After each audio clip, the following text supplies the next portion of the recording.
La vendemmia 2011 è frutto ovviamente di un percorso molto lungo che comincia a fine vendemmia 2010, per cui come le viti sono andate, hanno affrontato l'inverno e soprattutto come hanno iniziato l'annata vegetativa quest'anno. Quest'anno è stato caratterizzato da un anticipo abbastanza evidente. Questo è causato non tanto come si pensa da eventuali caldi eccessivi estivi, bensì da temperature piuttosto elevate a fine primavera. Infatti noi abbiamo avuto un fine marzo ed un inizio aprile con circa 4-5 gradi medi più alti rispetto alla norma, e questi hanno indotto la vite a partire, a germogliare anticipatamente, ed ha causato alla fine un anticipo di vendemmia di circa 20 giorni. Infatti noi abbiamo iniziato a vendemmiare con il Sauvignon e il Pinot Grigio il 19 di agosto e poi abbiamo proseguito in tempi abbastanza serrati. Questa è un po' stata la caratterizzazione di quest'anno. Ci sono stati dei caldi abbastanza elevati in agosto, però abbiamo visto che in linea di massima questi non hanno causato particolari problemi, e in special modo la preoccupazione poteva accadere sulla parte aromatica, però abbiamo visto che insomma c'è ed è sicuramente molto intensa e molto buona. Terre Alte è un vino pensato e voluto da nostro fratello maggiore Maurizio, che nell'81 ha voluto creare un vino tipicizzato non solo dalle varietà ma dal territorio. Infatti è un vino di rosazzo composto da Sauvignon, Pinot Bianco e Friulano, in un ambiente appunto come il Friuli Venezia Giulia, in cui storicamente i vini sono legati a un concetto di monovarietalità. È stata un po' una scommessa, è una sfida anche perché all'epoca appunto si era molto legati a questo concetto tradizionale. Lo stesso mio padre, che è forse il più moderno di tutti, all'epoca era molto titubante su quest'idea, ma Maurizio ha voluto andare avanti e insomma poi il tempo gli ha dato ragione. Infatti è un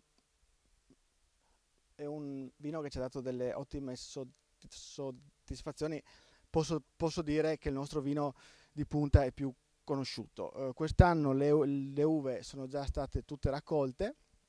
Abbiamo cominciato con il Sauvignon a fine agosto, proseguendo poi con il Pinot Bianco e da ultimo, in più passaggi, il Friulano.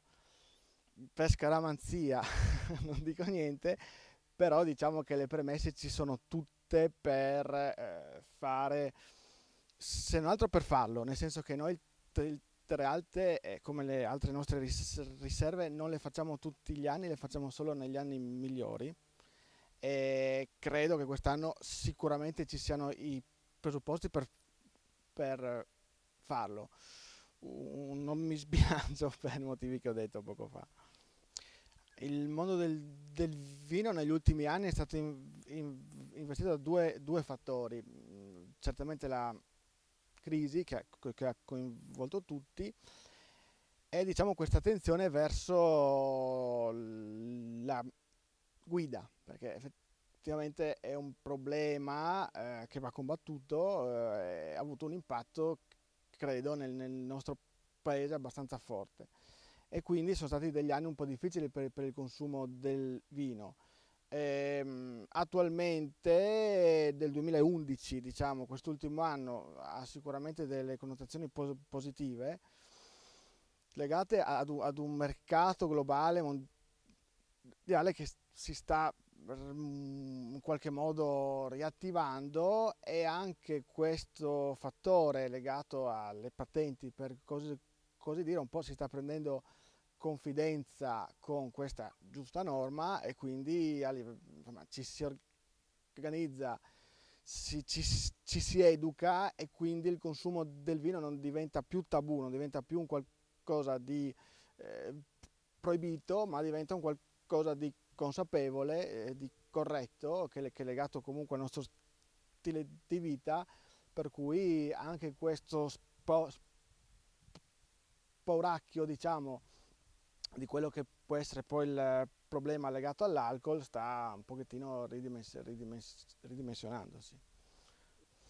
Certamente i vini che in questi anni sono la tipologia che è andata per la maggiore sono i vini frizzanti, i vini spumanti, per motivi diversi, vuoi perché il consumo di vino si è forse spostato un po', o comunque si è ampliato da quello che è il consumo durante il pasto a quello che è un consumo più da aperitivo. Il primo fra tutti si è visto il caso del Prosecco, insomma, che è stato l'unico vino al mondo che negli ultimi anni ha aumentato i numeri. E secondo me però noi dobbiamo essere legati a quella che è la nostra tradizione. Noi abbiamo dei vini che rappresentano comunque in modo chiaro e forte il nostro territorio, che sono i vini bianchi, non solo autoctoni, per cui non solo friulano e ribolla gialla, ma anche vini che sono nella nostra regione da secoli, come il Sauvignon e il Pinot Grigio. In particolare la nostra zona qui collinare è particolarmente legata ai vini bianchi. Io credo che noi dobbiamo continuare, magari fare un po' di ordine, magari focalizzarsi sulle varietà più importanti, quelle che danno dei risultati migliori e quelli che hanno anche un migliore riscontro sul mercato, perché in effetti il Friuli è caratterizzato da un numero di varietà prodotte molto alto. Questo è da un certo punto di vista ricchezza, però dall'altro è anche frammentazione ed è anche mancanza di riconoscibilità. Quindi secondo me noi dobbiamo, più che cercare vini nuovi o soluzioni nuove o vinificazioni nuove, focalizzare su quello che abbiamo in modo un po' più preciso forse.